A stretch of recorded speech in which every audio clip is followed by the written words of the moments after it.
Assistant Commissioner of Police Calvin Brutus granted $6.2 million bail on 30 charges. Assistant Commissioner of Police Calvin Brutus was granted bail totaling $6.2 million after facing 30 charges related to money laundering, misconduct in public office, and other financial crimes. Brutus appeared before Magistrate Faith McGusty at the Georgetown Magistrates Court today. The court mandated that Brutus post $500,000 bail for each of 2 money laundering charges, 2 larceny by public officer charges, and 2 charges of obtaining money by false pretense. Additionally, he was ordered to pay $1.2 million for 4 misconduct in public office charges and $2 million for 20 charges related to the liability of an official. Brutus is expected to face additional charges related to financial crimes, with some 240 charges still pending. These will be read at a later date. The charges follow an investigation by the Special Organized Crime Unit, SOCU, initiated in July, with input from the Financial Intelligence Unit, FIU. Investigators uncovered over $800 million in assets linked to Brutus, including $300 million in properties and $500 million in joint bank accounts with his wife. Brutus, along with his wife Adonica Alder, driver Sergeant Kevin George, and associate Osif Zafferly, are expected to return to court on November 18, 2024. Firearms and ammunition seized in police operation on Durban Street. 3 men in custody. 3 men are in police custody following a successful intel-led operation that resulted in the seizure of 2 firearms and several rounds of ammunition. The operation, which took place at approximately 23:30 HRS last night, led to the interception and search of a vehicle on Durban Street, where the illegal items were discovered. Acting on intelligence, ranks from the CID Special Patrols and Anti-Crime Patrol Units stopped a silver-gray Toyota Allion, bearing registration number PAF 6829, between Mandela Avenue and John Street. The car was occupied by Niguz Lamonzan, 27, a security guard from Lot 61 Durban Street, Lodge, driver. Randolph Norton, 29, a laborer from Lot 233, Field Sophia, front passenger. Jamal Hazel, 28, a laborer from Lot 490, Field Sophia, rear passenger. Upon searching the vehicle, police found a Smith & Wesson .40 pistol with a magazine containing 13 rounds of .40 ammunition, a Glock 19 pistol with a magazine containing 18 rounds of 9mm ammunition, a white box containing 23 rounds of 9mm ammunition. The men, who are not licensed firearm holders, denied knowledge of the weapons and ammunition. They were arrested, cautioned, and taken to the East La Penitence police station. The firearms and ammunition have been marked and sealed for examination at the ballistics section. Investigations are ongoing. Government considers one-time payment for elderly without NIS pension. The government of Guyana is exploring the possibility of issuing a one-time payment to elderly citizens who are ineligible for pensions from the National Insurance Scheme, NIS. Vice President Dr. Barrett Jagdeo announced this during his press conference on Thursday, addressing concerns from individuals whose employers failed to make necessary deductions or remit payments to NIS during their years of employment. To qualify for an NIS pension, individuals must have contributed at least 750 payments to the scheme. However, many retirees have been denied pensions due to unfulfilled obligations by employers. Vice President Jagdeo expressed empathy for those affected, stating, "It is a sad situation when people retire and realize their contributions were never properly made." To address this, the government has allocated $10 billion for NIS support.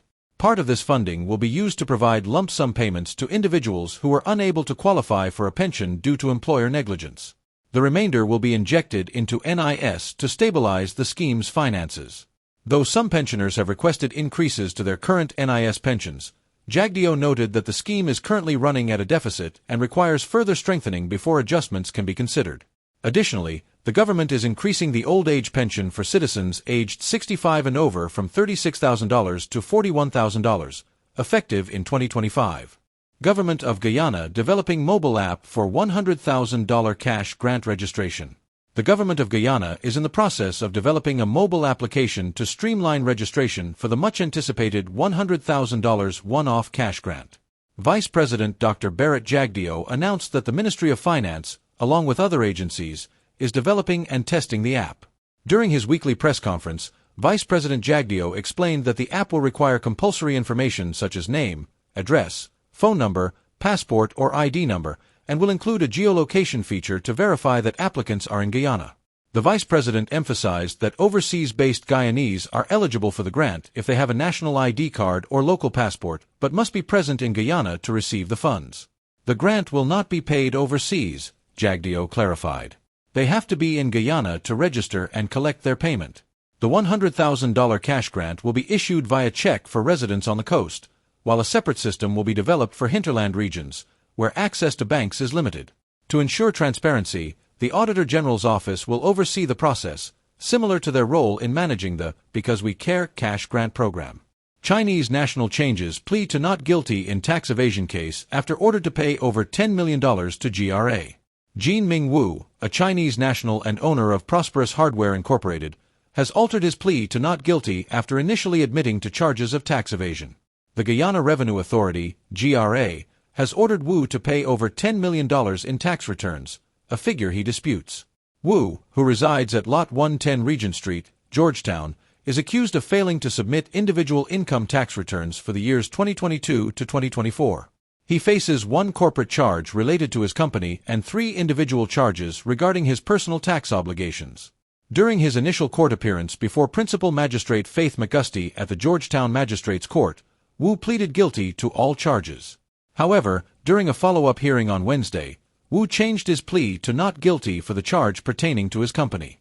This came after the prosecutor for the GRA disclosed that the penalty amounted to over $10 million in taxes owed by the company. Wu's lawyer, Sasha King, contested the tax assessment, urging the prosecutor to re-evaluate the amount. Wu maintained his guilty plea for the 3 individual charges, agreeing to pay $859,154 to the GRA within 21 days. The case is scheduled for further proceedings on October 30, 2024. University of Guyana celebrates the remarkable achievements of 2 inspiring women graduates. As the University of Guyana prepares for its 2024 convocation ceremonies, 2 exceptional women, Jean Hanuman and Franca Thomas, are set to graduate with distinction, defying societal expectations and proving that age and circumstances are no barriers to academic success. Jean, in her mid-60s, will receive a bachelor's degree in international relations, while Franca, who overcame a lifetime of challenges, will earn her bachelor's degree in public management. Both women are graduates of the Faculty of Social Sciences. For Jean, the pursuit of higher education was a deeply personal triumph. Despite facing skepticism due to her age, she pressed forward, viewing her degree not just as a personal milestone but as a tribute to the women who were historically denied access to education. The tears and sacrifices of our grandmothers and mothers paved the way for us to stand tall, proud, and empowered, Jean reflects. Her decision to attend university later in life represents a rejection of societal norms that suggest learning is reserved for the young. Similarly, Franca's journey to academic success was fraught with personal struggles, including losing her mother at 2, dropping out of school, and raising 4 children. Despite these obstacles, she remained steadfast in her commitment to achieving her degree. It's not where you start that matters, but where you end that counts, Franca says. Her perseverance was rewarded, as she overcame grief, loss, and hardship to make it to the dean's honor list. Both women credit their success to the support systems they found along the way. Jean speaks highly of the University of Guyana's compassionate lecturers, such as Dr. Corrine Jacobs and Ms. Queenella Cameron, who were not only teachers but mentors who encouraged her to persevere. For Franca, faith and the support of her groupmates helped her navigate the difficult moments when tragedy struck and she felt overwhelmed. Jean's journey is a powerful statement about the transformative nature of education and a reminder that women can rise above the limitations placed on them. We are defined by our ability to adapt, to persevere, and to rise above, she asserts. Franca's story, meanwhile, is a testament to the power of perseverance and faith. Despite immense loss, she continued her studies, buoyed by her youngest son's encouragement, and learned she had passed with distinction. Both women urge others to pursue their dreams regardless of age or circumstances. If I can do it, so can you, says Franca. Jean echoes a similar sentiment. The degree you earn today is not just a personal achievement, it symbolizes the progress made by those who fought before us. Jean and Franca's stories highlight that education is a lifelong pursuit, available to all who dare to dream. Their accomplishments are a shining example of how the University of Guyana nurtures resilience and supports its students to succeed against all odds. Police investigating fire at Rockville Apartments in Bartica. Police are investigating a fire of unknown origin that occurred today at approximately 1330 HRS at Rockville Apartments, located at Lot 103 3rd Avenue, Bartica. The fire affected room number 7 of a two-story rental property owned by Dexter Bryan. The room, located on the southern side of the upper floor, is occupied by 40-year-old artist Jeronson Daniel Valoria Garcia and his reputed wife, 29-year-old Mayra Alejandra Narvaez Blanco. Both occupants are of mixed ancestry. According to the investigation, Narvaez Blanco had closed the room earlier in the day and was downstairs cooking when she heard shouts of fire. Upon rushing upstairs, she discovered her room engulfed in flames. The fire caused significant damage, destroying personal belongings, including a television, an air conditioning unit, clothing, and a bed, with a total estimated value of GYD $700,000. Police and fire officials quickly responded to the scene. D/Inspector Henry, ASP Chaitram, CST Corporal Yearwood, and other ranks led the investigation. The Bartica Fire Department, under Station Officer Johnson and using fire tender number 98, swiftly brought the blaze under control. The cause of the fire is still under investigation, and the building, which is uninsured, sustained considerable damage. Authorities are urging anyone with information to contact the Bartica Police Station to assist with the investigation. Police investigate acid attack on Bartica resident. Authorities in Regional Division 7 are actively investigating an alleged acid attack against 38-year-old Jermaine Thornhill, a driver from 1 3/4 miles, Potaro Road, Bartica. The incident occurred around 9:30 a.m. on Tuesday, leaving Thornhill with burn injuries.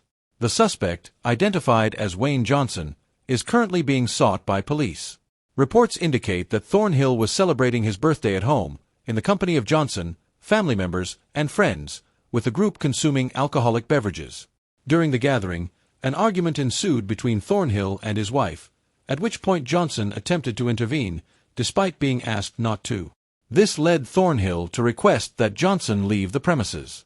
Approximately 5 minutes after being asked to leave, Johnson returned and allegedly confronted Thornhill, stating, "Thornhill, look this acid," before throwing a liquid from a container at him. Thornhill managed to turn away, but the corrosive fluid splashed onto his back and hands. Johnson then fled the scene on a motorcycle. Thornhill, in severe pain, was rushed to the Bartica Regional Hospital by his wife and family. He remains in stable condition while receiving treatment for burn injuries. The investigation is ongoing, and police are urging anyone with information to contact the nearest police station to assist in bringing the perpetrator to justice.